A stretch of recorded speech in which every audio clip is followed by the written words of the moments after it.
Olá, tudo bem com você? Eu sou Bruna Lucena e nós vamos começar o módulo 2 do nosso curso Viver, Ler e Escrever, Letramentos e Ressignificações de Prática de Leitura e Escrita no Ensino de Língua.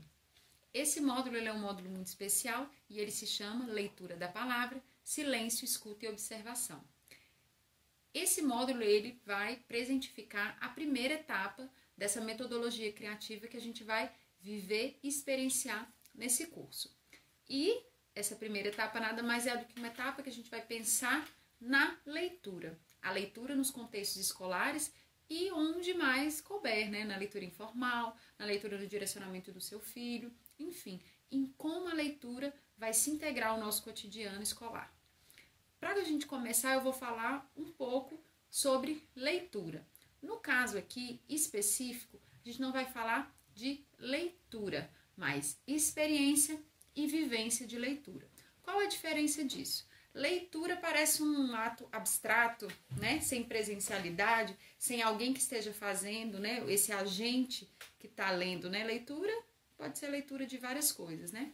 Agora, a leitura, a experiência de leitura, a vivência de leitura que a gente vai trabalhar nessa primeira etapa da metodologia, que é que a gente vai vivenciar nesse módulo, ela é ao mesmo tempo uma experiência de leitura e uma vivência de leitura. Por que eu estou utilizando essas duas palavras? Experiência e vivência. Porque cada uma tem um significado. Para isso, eu pego um pouco um conceito, né? Na verdade, uma noção, que é algo mais, né, mais leve, não é algo fechado, trazida pelo filósofo sul-coreano Byung-Chul Han, nesse livro Sociedade do Cansaço, em que ele faz uma pequena diferenciação entre experiência e vivência. Ele não está falando do contexto de leitura, eu estou fazendo uma analogia e trazendo para o nosso contexto. Ele diz que na experiência nós encontramos o outro. Esses encontros são transformadores, sim, nos modificam. Então, a experiência é quando a gente, de alguma forma, exerce a alteridade com uma outra história, no caso aqui da leitura, com esse outro personagem, entra em contato com uma outra realidade. As vivências, ao contrário, segundo ele, prolongam o eu no outro, o eu no mundo. Qual é a diferença? O que ele quer dizer com isso? Que ao passo que a experiência, nós de alguma forma silenciamos o que a gente tem por dentro por um minuto, né, para escutar esse outro, né, exercer essa alteridade de se colocar naquele lugar do outro, né, e a vivência é você conhecer essa outra realidade, no nosso caso, ler essa outra narrativa, mas ao mesmo tempo fazer um movimento interior, né, que sai de você e que entra em contato com a experiência de outro nessa correlação, às vezes nessa comparação. Quando eu for falar aqui de experiência de leitura, vivência de leitura, eu estou juntando essas duas noções, que ao mesmo tempo que a gente exerce a alteridade em relação a essa outra história, esse outro personagem, esse outro contexto, essa outra realidade, nós estamos também fazendo esse movimento para dentro, né? Então ele é ao mesmo tempo um movimento externo e um movimento interno, né? É uma leitura, que é uma experiência de leitura, uma vivência de leitura, que vai nos levar a conhecer essa outra realidade, essas outras histórias, e vai nos levar a nos conhecer um pouco de nós, né, nessa relação entre similaridade e diferença. E depois a gente vai conversar um pouco de como isso faz diferença entre a gente ter bons hábitos de leitura, em a gente se interessar pelas histórias e a gente achar que as experiências de leitura e as vivências de leitura podem ser prazerosas a partir desse contato com a nossa própria realidade. Então, nesse primeiro momento já, né, definido, né, quando eu for falar de experiência de leitura e vivência de leitura, às vezes eu vou usar só um termo, né, mas eu estou querendo dizer todo esse contexto, essa experiência, vivência de leitura, de leitor ou de leitora, ele é esse primeiro conceito que a gente vai trazer. E como começa essa experiência de leitura, no caso dessa metodologia que a gente vai vivenciar e experimentar nesse curso? A leitura, quando a gente fala de ler um livro, ela é, sim, um movimento, uma ação de silenciamento, escuta e observação, né? A gente tem também outro, vale fazer um parêntese aqui, de diferenciar que a gente tem no mínimo, né, duas possibilidades de leitura. Uma leitura oral, verbal, né, que a gente verbaliza o que a gente está lendo, e uma leitura silenciosa, né, ela mais mental. A leitura silenciosa, vale uma curiosidade, a história nos diz que quem a criou foi São Tomás de Aquino, né? A gente não tem certeza, né, se outras pessoas naquele momento, né, faz muito tempo, liam também silenciosamente, mas o que conta a história é que, dado o contexto, né, do monástico em que ele vivia e a necessidade de ler, né, fora dos conceitos de coletividade que ele podia verbalizar, ele queria ler sozinho, ele desenvolveu essa técnica da leitura sozinho, olhando para a página, né, silenciosamente, só remontando aquilo na mente, né? Hoje a nossa sociedade talvez seja a leitura que a gente mais faz, né, em ambiente doméstico, em casa, por conta dos barulhos do mundo, né? Mas a leitura oral, né, coletiva, né, muitas vezes, ela também tem uma importância muito grande. E às vezes a gente está fazendo essa leitura, recontando a história, então é uma leitura que também é escrita, né, que depois a gente vai conversar um pouco sobre isso, né, dessa bifurcação, dessa junção, o que é leitura, o que é escrita. Então, ao mesmo tempo que eu estou rememorando uma história, eu estou escrevendo essa história, mas isso vai ficar para um outro módulo, né? Então, aqui, nessa primeira etapa da nossa metodologia, dessa nossa estratégia pedagógica, didático-pedagógica, eu vou propor para vocês de qual é o espaço dessas leituras na sua vida, para você também pensar um pouquinho. Você lê mais silenciosamente, você lê oralmente, qual a diferença para você de ler oralmente? Você entende mais, né? Tem gente que fala que entende mais quando lê alto, porque você, né, escuta a sua mente, escuta a sua voz, então talvez seja uma leitura duplicada. Enfim, pensar um pouco sobre isso e de como levar isso para o nosso ambiente escolar. É importante ter a literatura oral, né, os alunos em coletividade, mas isso pode constranger. A leitura individual, ao mesmo tempo, ela é um processual, ela é um desenvolvimento. Não é todo mundo que consegue ler sozinho, silenciosamente entender, né? Crianças menores, por exemplo, às vezes tem essa dificuldade, né? Porque a gente começa a aprender a ler oralmente, depois a gente vai voltando para dentro, né? E isso a psicopedagogia, né, o desenvolvimento psicológico do ser humano vai mostrar por que a gente faz isso, né, de acordo com as nossas fases de desenvolvimento. Mas o importante é saber que a gente tem esses dois recursos em mãos, né, que é a leitura silenciosa, a leitura oral, a leitura individual e a leitura coletiva. E a gente vai utilizar uma ou outra conforme o objetivo pedagógico ou o que a gente está querendo desenvolver naquele momento, naquela estratégia pedagógica, né? Isso vai depender do contexto de sala de aula ou do seu projeto que você vai utilizar. Aqui eu vou propor as duas coisas que a gente realize. Tanto a leitura individual, né? Vocês já no módulo 0, né? Vocês realizaram a leitura individual, né, dos memoriais do Paulo Freire e da Conceição Evaristo, né? E pode ter sido oral, não sei se foi silenciosa, né? Provavelmente deve ter sido silenciosa. Ou você leu para alguém também junto com alguém. E nesse módulo a gente também eu vou propor para a gente experimentar uma leitura virtual, coletiva e oral. Mas depois a gente fala disso. Primeiro, vamos pensar nessa leitura que é, sim, um movimento de silenciamento nosso, de uma pausa. E eu faço uma pergunta para você.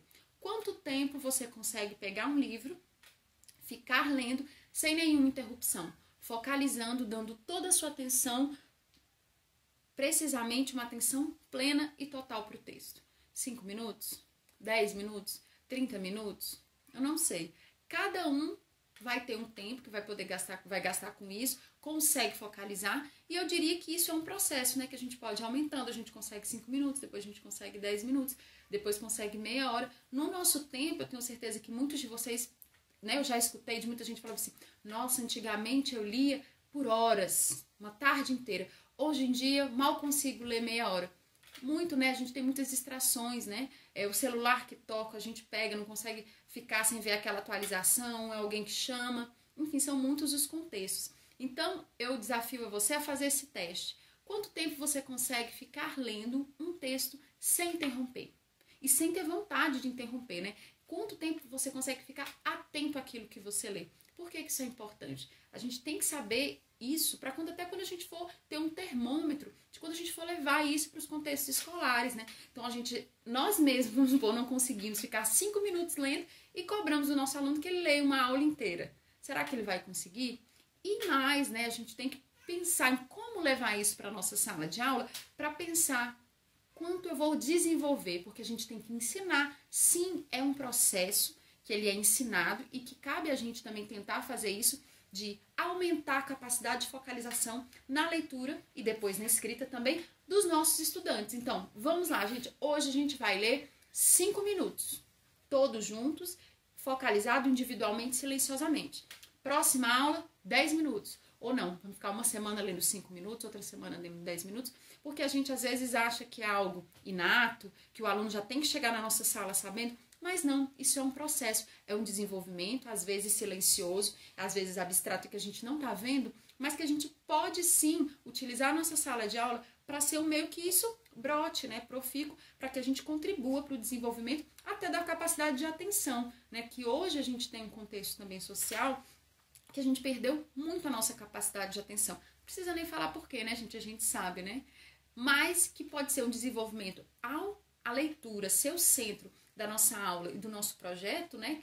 Cada um de vocês vai desenvolver, né? E tentando levar essa metodologia, e que a leitura seja esse espaço, sim, de desenvolvimento também do foco. Porque a nossa capacidade de atenção, a gente tem que saber que ela é finita, ela é muito preciosa, né? E que cabe a gente também, assim, perdi o foco. Não se desesperar, mas sempre voltar. A gente sempre vai poder voltar, né? A página do livro, do computador, do celular, a gente vai voltar aquilo e vai se desenvolvendo aos poucos. Porque é também esse processo de aprender a escutar, de aprender a observar, um desenvolvimento. E que muitas vezes a gente não tem a paciência, enfim, são vários, a irritação, a hiperatividade, né? Cada pessoa vai ter, enfim, o seu limite, vai ter as suas dificuldades. Mas o que vale é que a gente pode transformar isso num processo pedagógico dentro da nossa sala de aula, né? Então, esse é o primeiro ponto, dessa escuta e dessa observação.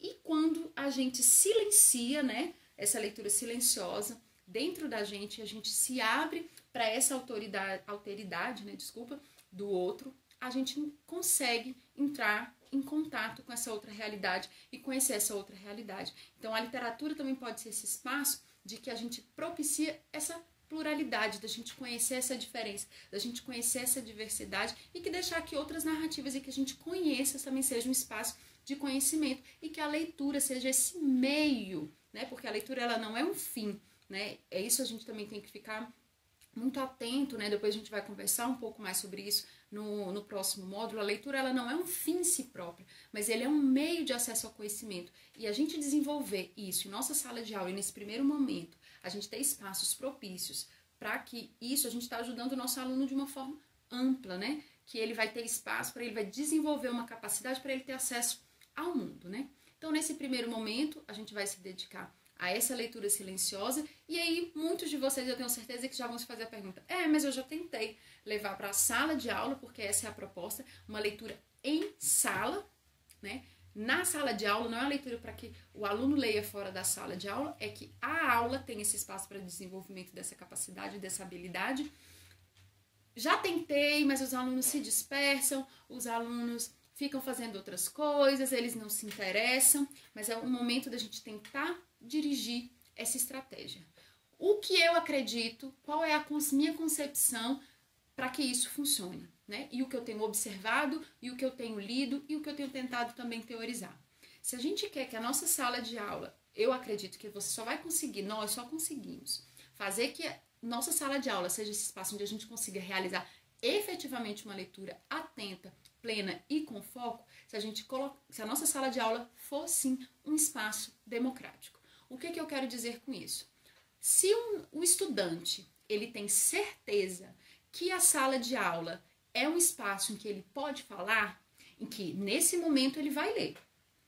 Ele vai ter que ficar em silêncio, vocês vão fazer esses contratos, né? A gente pode lembrar que o José Pacheco, quando ele teoriza sobre a Escola da Ponte, ele propõe um contrato de autonomia, o que é? Cada um vai direcionar a sua ação, mas a gente tem que visar o bem coletivo. Então, vamos falar. Agora, nessa aula, nós iremos ler. Ou que seja 10 minutos, nós vamos ler. Então, eu preciso que cada um se comprometa com essa leitura, mas o aluno e a aluna, esse estudante, ele tem que ter certeza que em outro momento ele vai poder falar.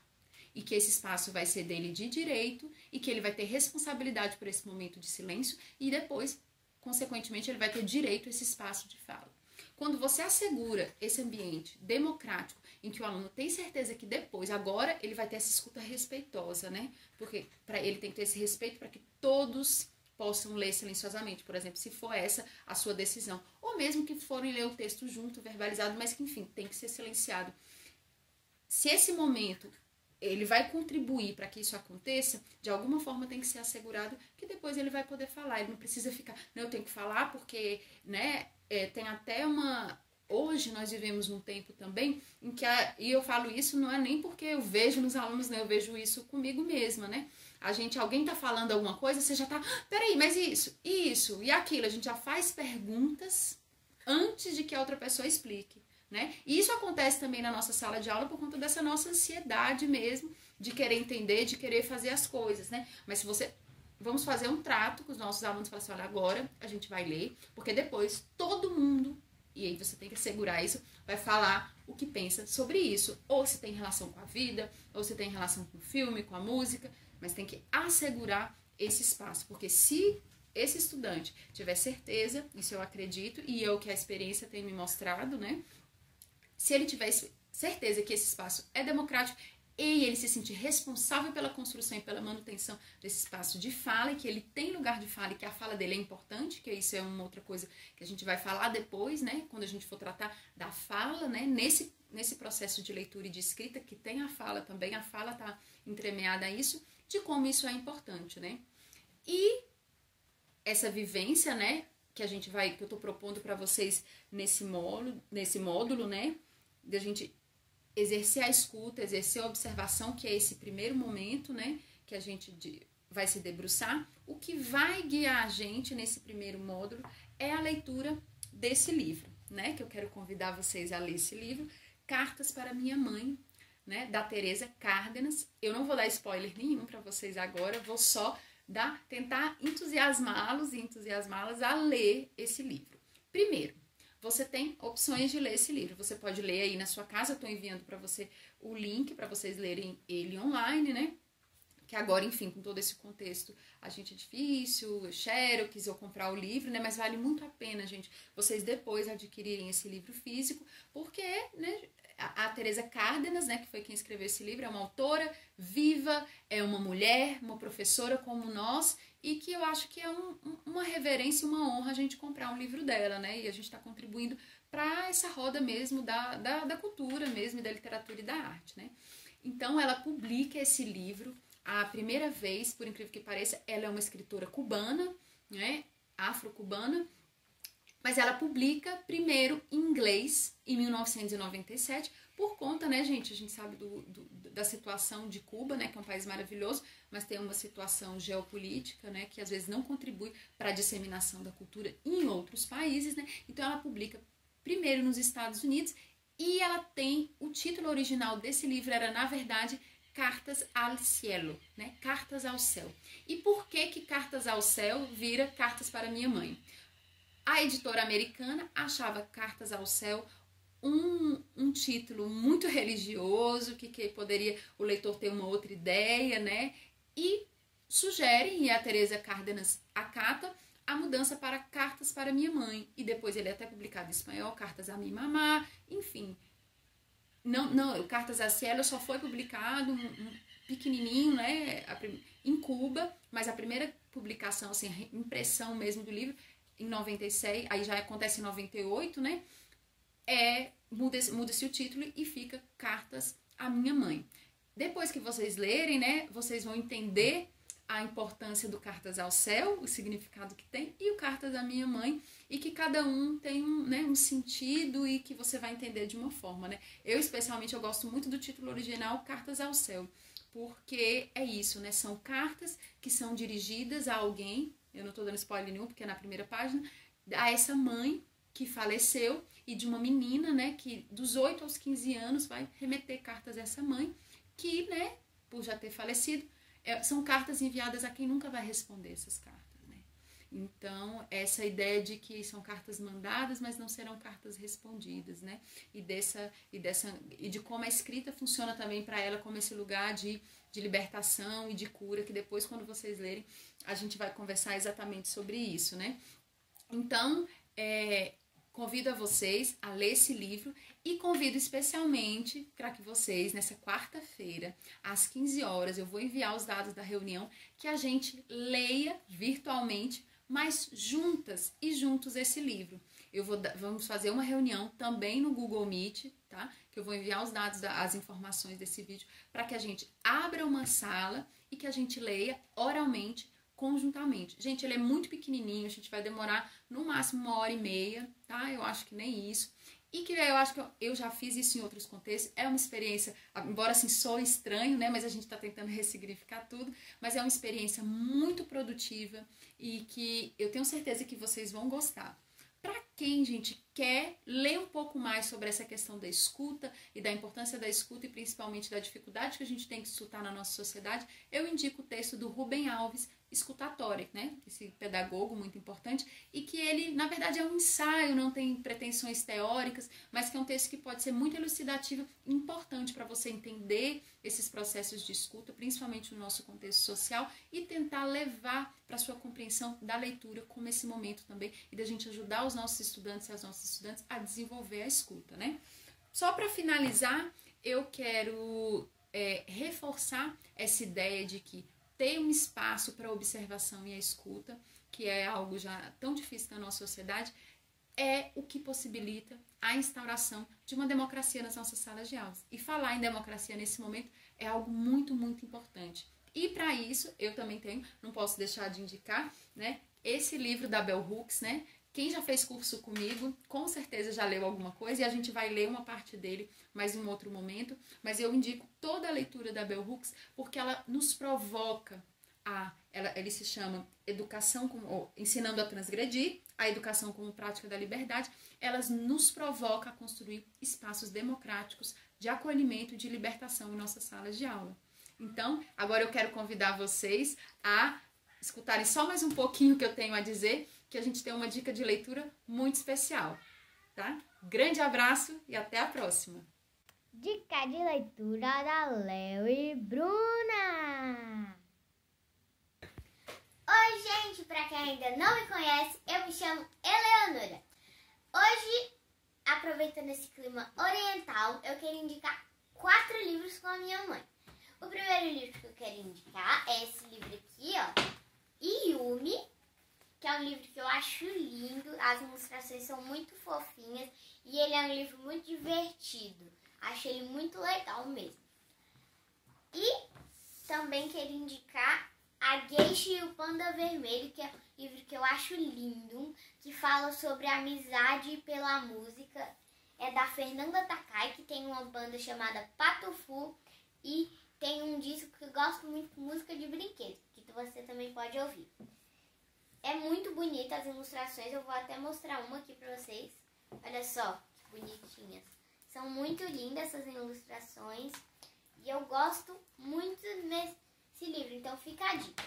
E aproveitando também, vou indicar um livro que é sobre amizade, né? Na verdade vão ser 2 livros da mesma escritora, que é a Banana Yoshimoto, é uma japonesa incrível. O primeiro é Tsugumi, que é uma linda história de amizade entre 2 meninas que estão vivendo um momento, assim, aquela transição entre a juventude e a vida adulta. Vale muito a pena ler, é um livro leve, gostoso, para você se divertir aí numa dessas tardes, tá? O outro também da Banana Yoshimoto é o Kitchen. Esse aqui tá na versão em inglês, né? Mas já tem a tradução também em português e foi traduzido para outras línguas. Vale muito a pena, é um livro, né? Os 2 livros são livros jovens, frescos e maravilhosos. Então, fica a dica. Muito obrigado e tchau!